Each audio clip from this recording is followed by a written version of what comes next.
Rahim qala al-muallifu rahimallah wa nafa'ana bi wa fid dharain amin ya rabbal alamin. Bismillahirrahmanirrahim wa qala ta'ala wa laqad khalaqnal insana wa na'lamu ma tuwaswisu bihi nafsuhu wa nahnu aqrabu ilayhi min hablil warid. Wa laqad khalaqna lan teman-teman wis ndadekaken sapa ingsun al insana ing menungso wa na'lamu lan ngerti sapa ingsun ma ing perkara. Yaitu ada perkara apa yang dibisikkan man waswisu dibisikkan oleh hatinya nafsu tuwaswisu bihi nafsu wa nahnu dan kami wa nahnu ingsun ya kita aqrabu luwih cedhak luwih dekat ilai kepada min hablil warid daripada urat leher. Nah, ini pernyataan. Jadi Allah Subhanahu wa taala itu kadang lebih dekat ya, lebih dekat dari urat leher. Artinya betapa dekatnya Allah itu dengan kita. Maka jangan ragu keberadaan Allah, jangan ragu Allah itu di mana dan sedang apa, karena Allah itu lebih aqrabu ilaihi, lebih dekat ya. Aqrabu ilaihi min hablil warid, lebih dekat kepadanya daripada urat leher. Nah ini surat Qaf ya, ayat 16. Berikutnya, pada ayat ini Allah Subhanahu wa taala berfirman, "Wa huwa ma'akum aina ma kuntum wallahu bima ta'maluna basir." Wa huwa ma'akum, bersama kalian. Aina ma kuntum, di mana saja kalian berada. Wallahu bima ta'maluna basir. Allah itu terhadap apa yang kalian kerjakan basirun, melihat. Jadi tidak ada satupun tempat untuk bersembunyi dari pantauan atau pandangan Allah Subhanahu wa taala, karena Allah itu bima ta'maluna basir. Kemudian alam tara anna Allah ya'lamu ma fis samawati wa fil ard ma yakunu min najwa thalathati illa wa rabbihum. Alam tara, tidaklah kalian melihat atau perhatikan annallaha, bahwa Allah Subhanahu wa taala ya'lamu ma fis samawati, bahwa sesungguhnya Allah mengetahui apa yang ada di dalam langit dan apa yang ada di bumi. Ma fis samawati wa ma yaqumun wa ma yaqum wa ma yakunu min najwa thalathatin illa huwa rabbihum. Tidak ada pembicaraan rahasia antara 3 orang melainkan Allah yang keempatnya. Jadi nek rasan-rasan mesti Allah itu ngerti. Jadi kalau ada 3 orang pasti Allah yang keempatnya. Kalau ada 10 orang berarti yang ke-11. Kalau 20 berarti yang ke-21. Allah mengetahui apa yang kita perbincangkan. Ma yakunu min najwa thalathatin illa huwa rabi'uhum. Itu ayat seterusnya gitu.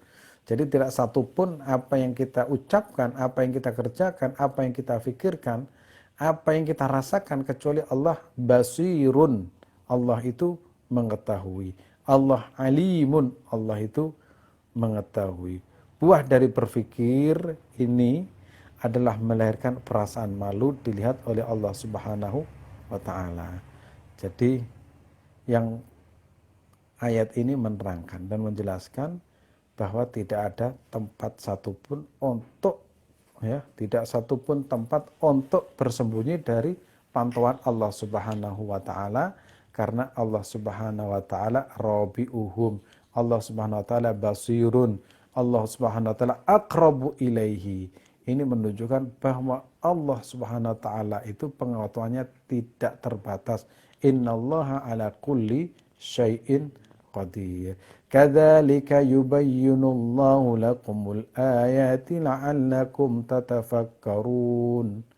Tatafakkaruna fid dunya wal akhirah. Demikianlah, kadzalika, demikianlah Allah menerangkan ayat-ayatnya kepadamu supaya kamu berpikir tentang dunia dan akhirat. Yubayyinullahu lakum al-ayat la'allakum tatafakkarun. Salam. Monggo.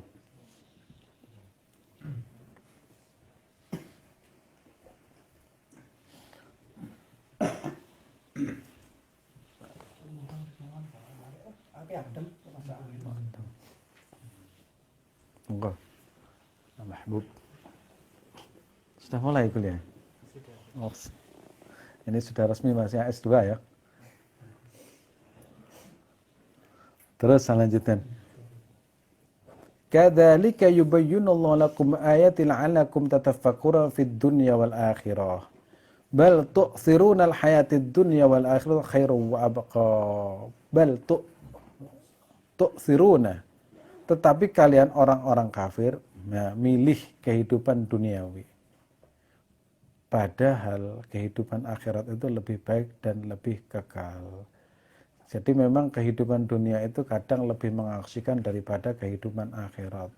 Tetapi kalau orang yang tahu bahwa akhirat itu lebih kekal, pasti akan memilih akhirat. Tetapi orang menyangka bahwa dunia itu lebih enak. Memang nyatanya seperti itu.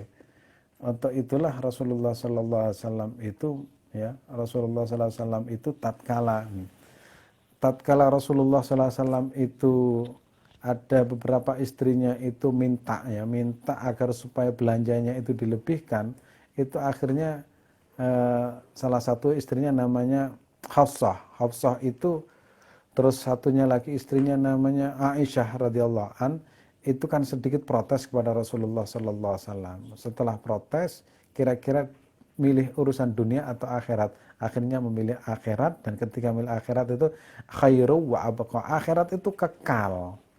Karena tidak bisa dilihat akhirat itu, akhirnya orang itu akhirat itu ono apa ora. Nah, kemudian ada tulisan buku, mungkin panjenengan sangat tidak tahu. Ada tulisan namanya, penulisnya itu siapa? Agus Maftuh. Siapa namanya? Akhirat itu tidak kekal. Nah, ada buku tulisan akhirat itu tidak kekal. Karena memang kullu syai'in halikun illa wajhah. Segala sesuatu hancur illa wajah Allah, kecuali apa? Wajah Allah. Nah, wajhahu itu Imam Al-Bukhari ketika nulis wajhahu itu dalam kurung itu mulkahu. Jadi segala sesuatu nanti itu akan hancur kecuali Allah Subhanahu wa taala. Jadi Allah itu tidak akan hancur illa wajhahu. Kalau semuanya, nah dari situlah kemudian diambil judul akhirat tidak kekal. Yang kekal hanyalah Allah Subhanahu wa taala. Nah, ini karena yang kekal Allah Subhanahu wa taala, maka kita harus bahagia. Yang kita sembah adalah Allah Subhanahu wa taala yang kekal abadi. Sehat. Kekal dan abadi. Nah, jadi kita harus bangga mempunyai Allah Subhanahu wa taala dengan sifat-sifat mulianya yang disebut sifat-sifat yang tertulis di dalam Asmaul Husna 99. Walillahil asmaul husna fad'uhu biha. Wallahu alladzi la ilaha illa huwal malikul quddusus salamul mu'minul muhaiminul azizul jabbar. Kula entuk ijazah maca Asmaul Husna niku teko kiai, teko Syekh Jamhuri Jauharis, ulama Mekah. Dikon maca napa niku Asmaul Husna setiap hari. Nah, akhirnya kalau apalakan sampai saat ini hafal. Cuma kalau nek ngapalne niku berurutan. Wallahu alladzi la ilaha illa malikul quddus assalamul, nek dilaku malah gak hafal. Nah, dilaku niku malah angel. Soalnya mandek-mandek, kerjanya otak itu ada yang harus berirama, ada yang berhenti. Ana sing anu, al-khaliqul bari'ul musawwirul ghafar. Begitu ada jeda nanti itu putus. Nah, kula termasuk sini ku mau. Enek sing kudu dilagu. Dadi nek lagu ya Allah, ya Rahman, ya Rahim, ya Malik. Iku nek gak ngono gak hafal. Terus saiki macam-macam. Enek sing model dangdut kayak Vita Mala. Sing penting ini ku hafal ya. Sing penting hafal. Karena apa? Jaminannya surga. Jaminan surga. Pak Ari Ginanjar termasuk ngamalakan Asmaul Husna istiqomah iso gawe nih gedung pinten? 27 lantai. Pokoknya istiqomah nih. Nah, istiqomah niku sing berat, sing enteng napa jarare. Istirahat. Kadzalika yubayyinullahu lakum al-ayat la'allakum tatafakkarun fid dunya wal akhirah.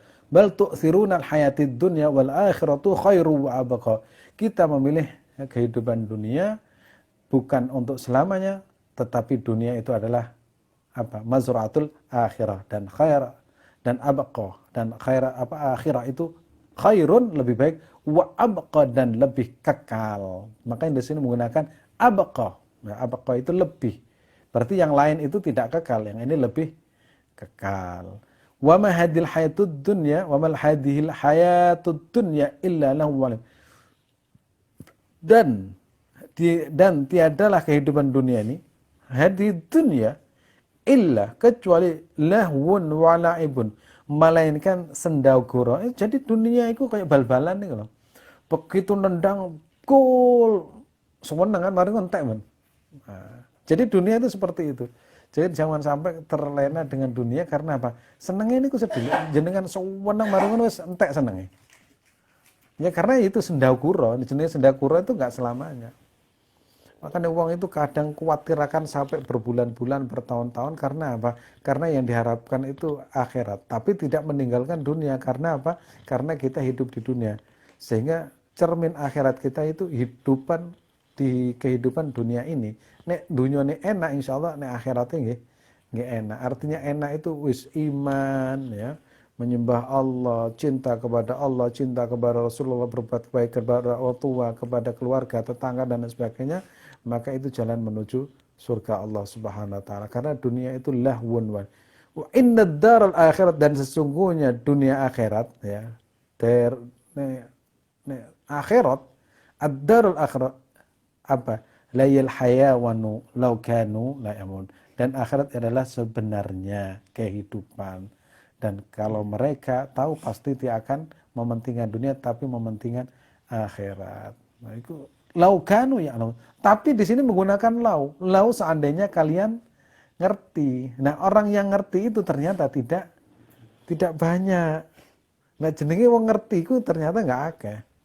Makanya kalau kita berbuat baik itu kalau bisa itu tidak transaksional. Ya sudah berbuat baik saja.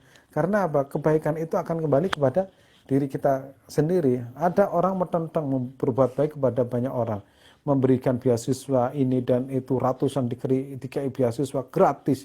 Terus suatu saat dia itu membutuhkan orang itu. Ketika membutuhkan, ternyata orang yang dibutuhkan itu tidak mau. Begitu tidak mau, kemudian itu sambat. Ya Allah, wis tak kei beasiswa, wis TKI biaya ini dan itu, ternyata dia tidak mau. Terus wong niki lapor ngene iki ya ini, Pak Yai, kula niki sampun mengeluarkan sekian banyak uang untuk berikan beasiswa, membantu, ternyata dia itu tidak mengerti, ya, tidak mengerti, gak gelem berbuat baik kepada saya. Terus kiainya nggih lebih pinter. Kiai ya kiai, terus bojo ngeten. Walah Gus, jenengan kok baru ngerti. Ngoten niku teng Al-Qur'an nggih dawuh pangeran ngeten, wa qalilun min ibadiyas syakur. Sedikit sekali orang yang berbuat baik, yaitu bersyukur itu sedikit. Jadi orang yang ngerti balas budi itu sedikit. Jadi jangan pernah menggantungkan hidup kita kepada sesama. Jangan banyak berharap kepada sesama, jangan berharap kepada sesama, karena seringkali sesama itu akan ngapusi, mengkhianati, tapi berharaplah atau bergantunglah kepada Allah, karena Allah Subhanahu wa taala akan terus menerima semua amal ibadah kita sampai kita lelah. Ya, maka kalau kita beribadah kepada Allah sampai lelah pun Allah itu akan menerima 24 jam. Karena Allah itu thayyibun, Allah itu raufur rahim, Allah itu syakur, Allah itu ghafur, Allah itu mujib sailin, Allah itu hafid dan lain sebagainya. Itu law kanu ya'lamun qul innal mauta alladhi tafirruna fa innahu mulaqikum thumma turadduna ila alimil ghaibi wasyahadah fayunabbiukum bima kuntum ta'malun. Katakanlah, sesungguhnya kematian yang kamu lari daripadanya, maka sesungguhnya kematian itu akan menemui kamu. Jika kita takut kematian, maka kematian akan mendatangi kita. Jadi kita nggak perlu takut mati, tapi juga oleh nantang mati. Kayak corona nih. Aku gak ate wedi karo corona. Kena corona nggih ya pusing temenanan. Pusing temenanan. Apa meneh napa sesek dan lain sebagainya. Gak ono corona, nek kena tenan ya. Makanya kaitannya dengan kematian, kita tidak perlu takut mati, tapi juga tidak berani menantang kematian. Nah, sering saya sampaikan Umar bin Khattab itu kan salah satu sahabat yang dideni setan. Setan itu delok bayang-bayang itu niku wedi. Tetapi Umar bin Khattab niku lucu. Setan, iblis, jin, bangsa lembu wedi sing gak wedi iku bojone niku Umar bin Khattab niku. Niku wis ma'ruf niku apa terkenal tenan. Bojone niku paling wani, tapi rata-rata kiai-kiai wali-wali itu di bojo ngoten niku. Ki Hamid almarhum niku kan luwaman nek genten tiyang niku dikai dhuwit. Anu damel haji ya. Ya suatu saat ini wow. Kalau mau tentang biografi ini itu enten wong ini kan mesti juga ning gasak. Ini gawe berangkat haji ya. Bojone ngamuk. Dhuwit dikek-kekne wong golek angel ha ngoten niku. Nek duwe bojo, jadi bojone sampean sok ben atau duwe bojo cerewet wis memang istrinya Rasulullah ngenten sing cerewet. Malah apa meneh istrinya Umar bin Khattab kok tambah. Wedi nih Umar bin Khattab niku di apa ya? Sing ngeten-ngeten. Umar bin Khattab, Umar bin Khattab thayyib. Naam ya habibi. Wis mboten bantah blas. Jadi ini nek pengin dadi wali jare kudu bojo kereng. Tapi nek iso niku masih nek kereng nek ayu kan lumayan, nek gak kereng gak ayu wis lain. Wis gak kereng apa wis kereng terus gak ayu lain nek kereng ayu sih lumayan lah nek diwasi nek gak ya gak enak nek wis wae lek wis kereng pisan. Nah ini jadi kematian itu ya Umar bin Khattab radhiyallahu an itu ketika menghadapi namanya corona. Kalau zaman sekarang, dulu namanya taun, Umar bin Khattab itu begitu datang dari Madinah, itu dicegat oleh Abu Ubaidillah bin Jarrah. Ketika dicegat, maka Abu Ubaidillah bin Jarrah itu bilang, wahai Umar, kamu orang segagah itu masa takut dengan taun? Kamu lari dari takdir. Enggak, saya mau lari ke takdir yang lebih baik. Nah, niku. Akhirnya Ubaidillah bin Jarrah melebu kota atau negeri Syam itu, kemudian setelah ceramah meninggal dunia, kemudian digantikan oleh berikutnya Mu'ad bin Jabal meninggal dunia, hampir 10 para sahabat meninggal. Umar bin Khattab aman balik ke kota Madinah, tidak kena napa ngarani taun. Berarti kita ya seperti nek menghadapi corona itu juga oleh nekat, ya kayak sinten Umar bin Khattab. Nah, yang paling bijaksana namanya Amr bin As. Amr bin As waktu itu gubernur Mesir. Gubernur Mesir itu ya, ini bijaksana. Ketika melihat kondisi penduduk yang terkena taun itu banyak meninggal, ya penyebaran penularannya secara masif, maka Amr bin As itu datang kemudian ceramah kira-kira yang gawe APD lengkap ya. Begitu ceramah, kalian yang terkena virus kalian harus di karantina.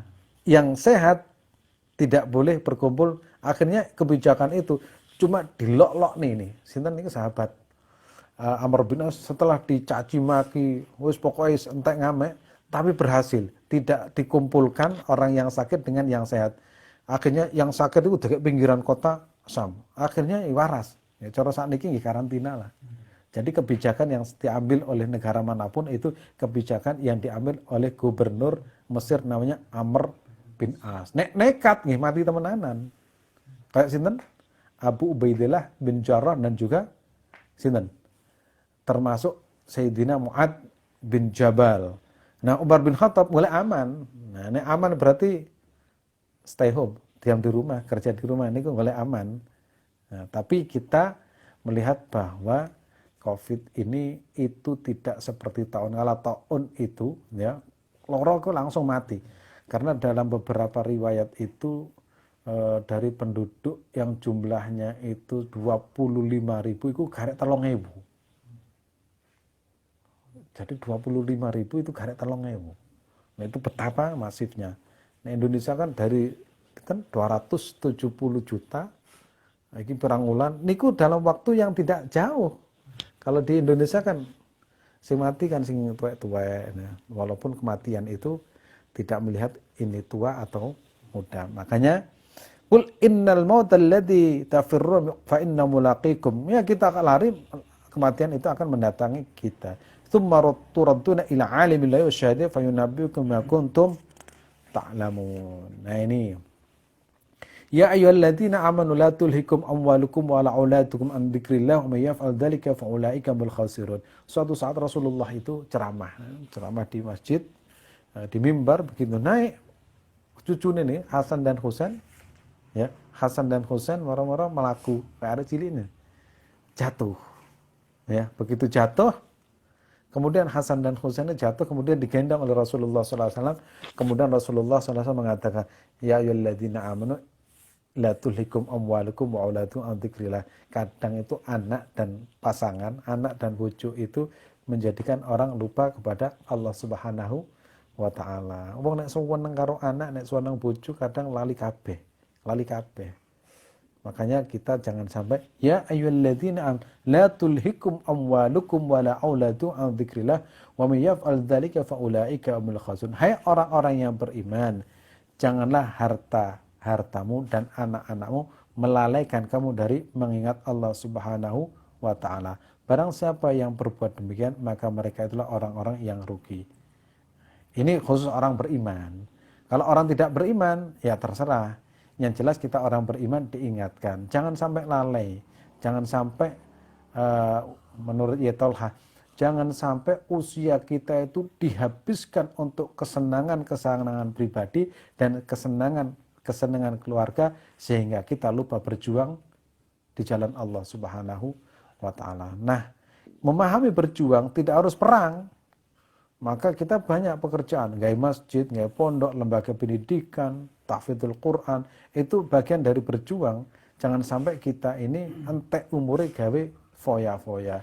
Itu sering kali disampaikan oleh guru kita Gaji Muhammad Tolha Hasan. Sehingga ya Tolha itu memberikan contoh. Ketika beliau itu mampu mendirikan masjid Sabilah begitu besar, kudu ono lembaga pendidikan nih. Lembaga pendidikan ono sudah mapan berkualitas, berpikir kudu ono lembaga kesehatan nih, bikin klinik. Wis ono lembaga klinik, wis mulai mapan kudu ono tempat pendidikan ekonomi. Sudah ada, bikin kampus wis ono, kudu ono kedokteran, kudu terus gak boleh otak niku mandek. Nek otak niku mandek niku tandane uang niku tidak berjalan semestinya sehingga gampang tuwek. Niku kan pernah apa rahasianya panjang umur? Ya Tolha itu ngendikan ini. Rahasia panjang umur itu kita bikin kontrak setiap saat dan setiap waktu dengan Allah Subhanahu wa taala. Nek wis awake dhewe berhasil melakukan sebuah pekerjaan, misalkan kuliah S1 selesai, itu kudu mikir, kudu iso S2. S2 selesai, kudu S3. Ini langkah-langkah berpikir sing dadekne wong niku panjang umur. Ya Tolha mari nggih masjid mari, nggih kampus mari, pendidikan Sabilah mari, kemudian gawe ma'arif mari. Terus itu terus begitu sehingga ini yang menjadikan wong niku panjang umur. Terus karo Gusti Allah niku dipanjangkan umur karena apa? Usiane manfaat. Nah, beliau itu ya Tolha itu mendapat ijazah dari Kiai As'ad Samsul Arifin. Kiai As'ad niku selalu minta setelah bikin pondok selesai, bikin ini lagi. Terakhir Kiai As'ad niku damel namine napa niku Ma'had Ali. Itu sampai usianya 90 tahun. Sehingga uang niku gak pikun insyaallah. Makanya kalau tadi cerita-cerita nek tiang niku pensiun, ya pensiun niku biasanya niku penyakit teko kabeh. Karena apa? Karena otaknya niku berhenti sudah tidak berpikir. Nek wis mikir uang niku terus bekerja dan kerjaan satu selesai, kerjaan yang lain. Jadi tidak pernah berhenti berpikir. Kemudian ya Tolha itu mengambil salah satu ayat faida farta fangsab wa ila rabbika farab. Mari siji nggarap liyane, mari terus gitu. Simultan, tidak pernah berhenti.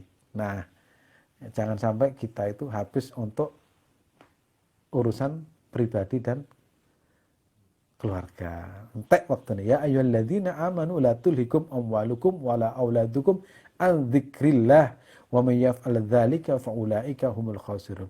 Zikir Allah itu ya napa? Nah, Ada yang mengatakan zikir Allah pokok segala sesuatu yang kita kerjakan, yang kita ucapkan, yang kita amalkan, itu kalau mengingat Allah itu juga disebut dengan zikir. Zikir itu gak nek ngarep duduk paling depan di musola kemudian bawa tasbih. Astagfirullahaladzim. Enggak ngoten. Kita kerja kemudian dapat uang untuk membangun musola, untuk membangun masjid, itu juga zikir. Bahkan zikir ekonomi ini berat. Karena apa? Karena ini yang disebut dengan ibadah muta'addiyah. Ibadah muta'addiyah itu apa? Ibadah yang kita kerjakan dengan susah payah, tapi kalau kita sudah dapatkan, kita berikan kepada orang lain. Ini ibadah paling berat. Kita ibadah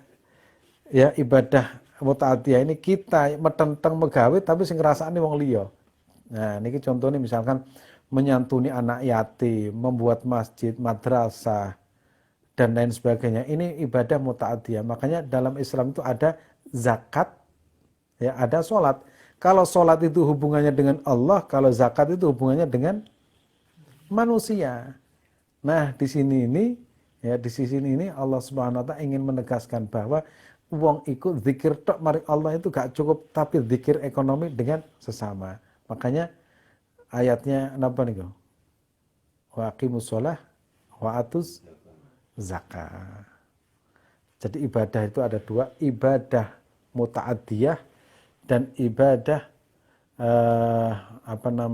qasirah. Ibadah qasirah itu ibadah yang kepuasannya itu pribadi.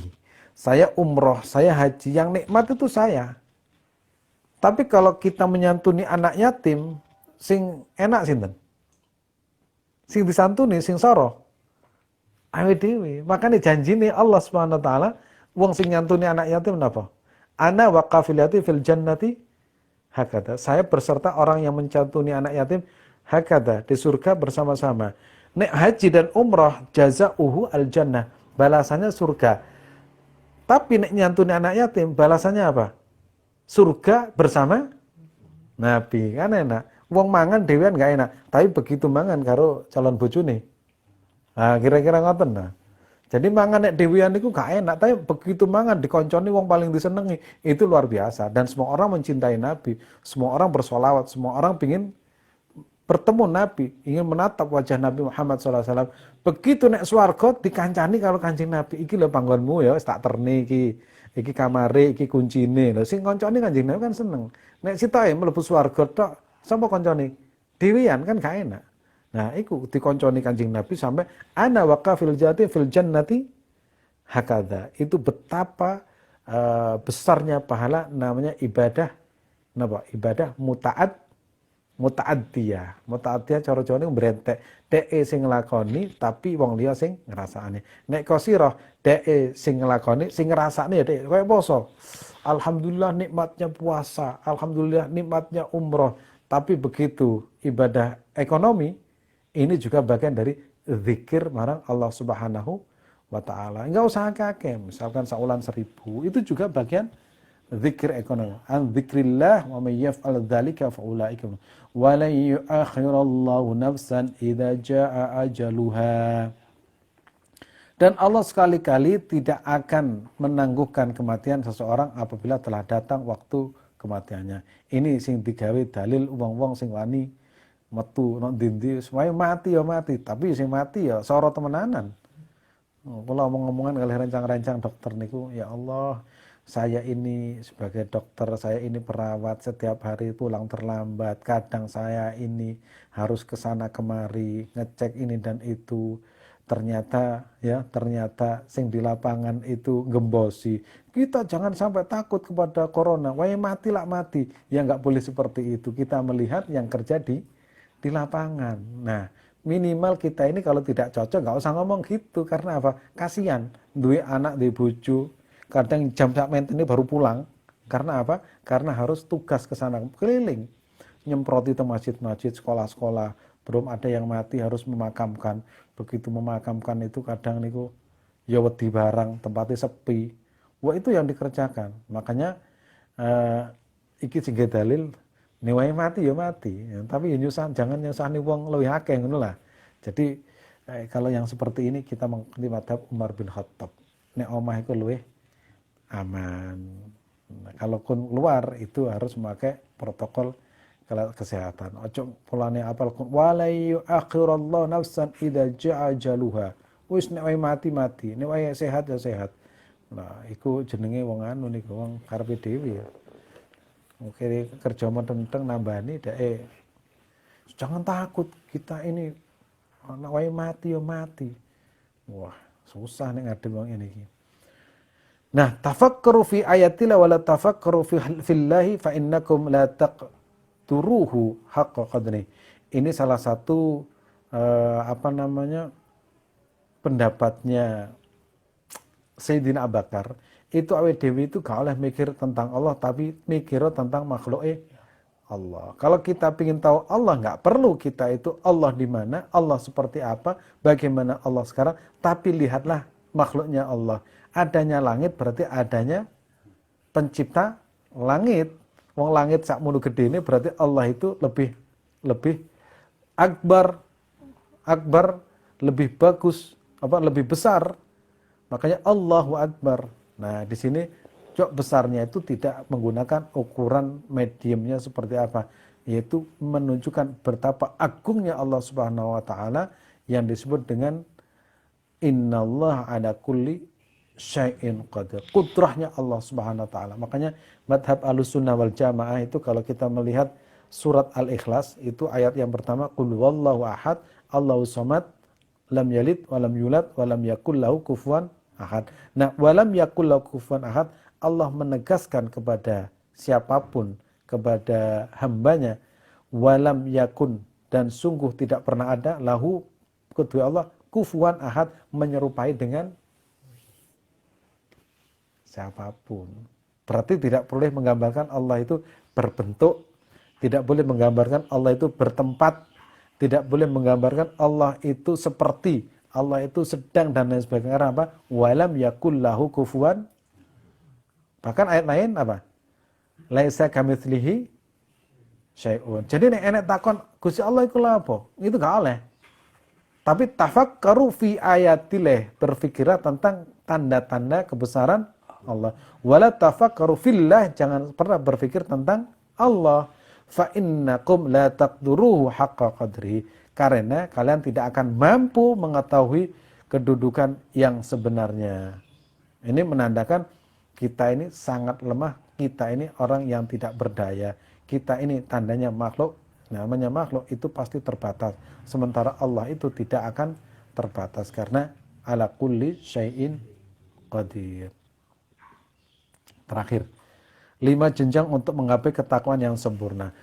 Baina yaday taqwa khamsu aqabat, man jawazaha nala taqwa.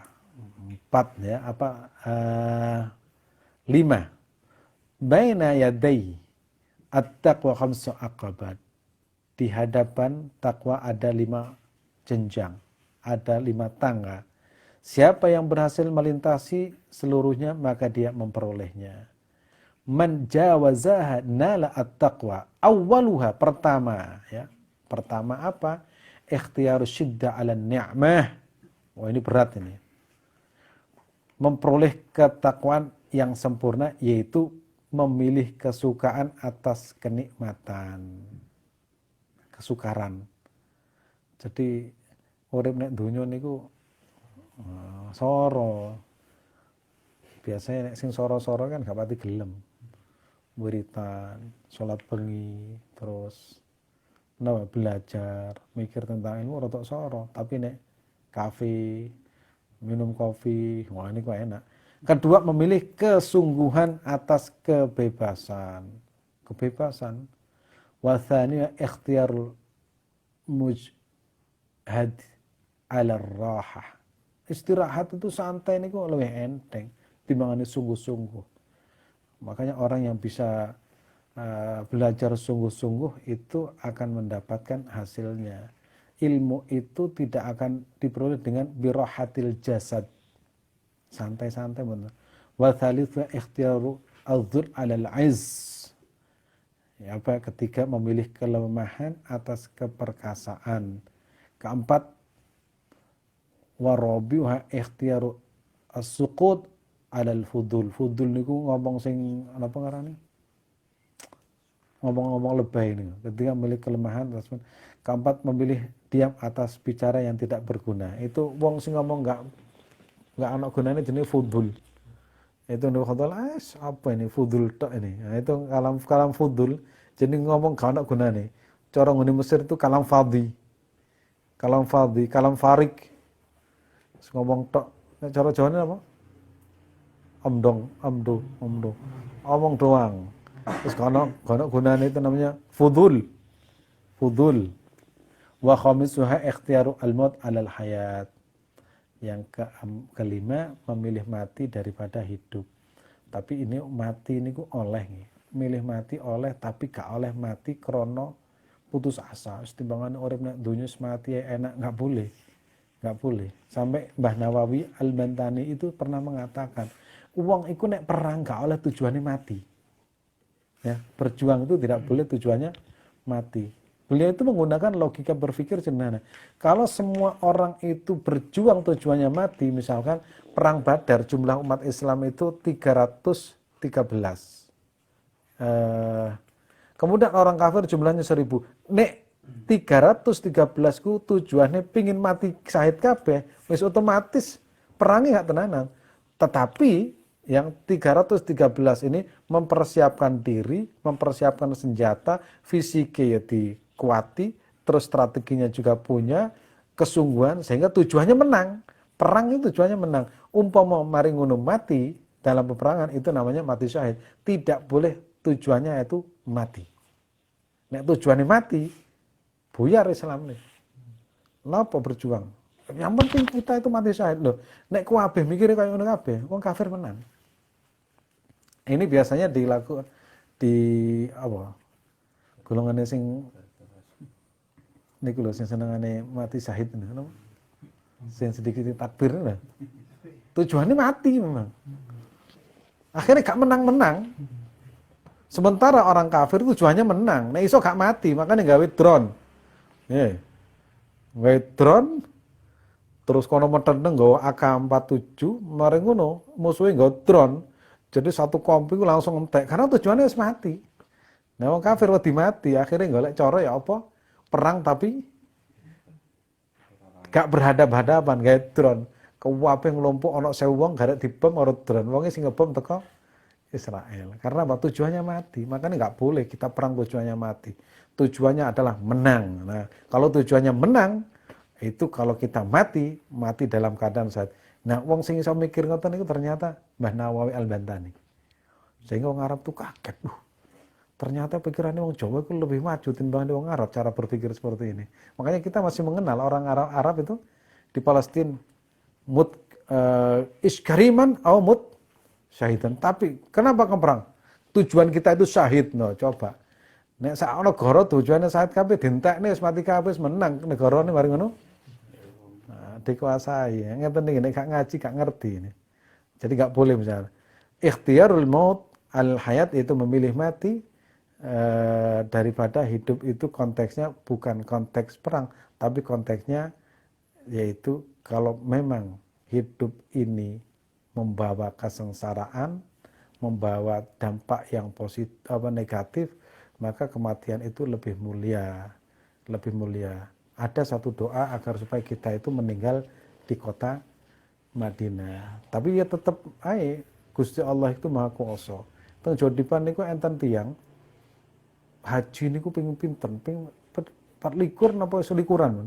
Pengin mati nggone Mekah Madinah tapi gak mati-mati. Begitu balik terakhir mati ning ngene Malang. Nah, padahal niatnya pengin mati ini rasanya Allah Subhanahu wa taala. Dan ini memilih maut atas kehidupan. Nah, ben zaman akhir niku ibadah paling apik niku turu. Turu kan dulure mati. Al mautu akhul maut ya. Enten kok idah niku al mautu an-naumu akhul mati. Tidur iku dulure mati. Nah, nek turut tok niku berarti tidak melakukan maksiat. Makanya ada kaidah dalam bulan puasa niku napa? An-naumu ibadatun. Tidur itu adalah ibadah. Tapi ada kaidah yang lain. An-naumu akhul mauti. Nek wong turu tok niku ya padha karo mati. Nah, kalau kita ingin selamat di zaman akhir, ya akeh turune karena dengan tidur tidak melakukan maksiat. Nah, niku. Islam itu semua akeh bisa nene. Kaidah dalam Islam. Saya kira ini dulu cukup. Bismillahirrahmanirrahim.